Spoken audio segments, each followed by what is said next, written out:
Zilorat Mamatdinova, vaqtingiz bo'lsa ozgina savol javob qilib olsak, o'zimni qiziqtirgan bir ikkita savollarim bor edi.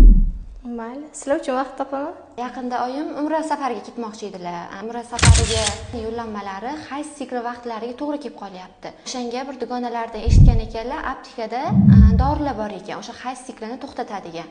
O'shalar haqida ma'lumot bersangiz. Meni fikrim bo'yicha bu noto'g'ri. Vaqtinchalik hayz qonini to'xtataman deb gormonlar faoliyatini, muvozanatini buzishadi va bundan keyingi asoratlar bilan aptekachilarga emas, baribir o'zimizga murojaat qilishadi. Tanlaga kulgili, lekin umriga ketayotgan juda ham ko'p ayollarimiz-chi, o'z boshimchalik bilan shu yerdan olishyapti.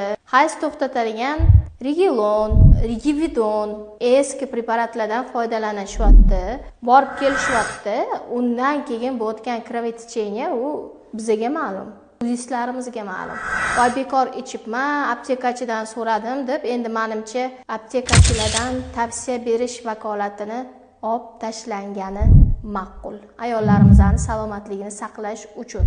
Vaqt kelib tiklash uchun 2-3 yillab vaqt ketyapti-da.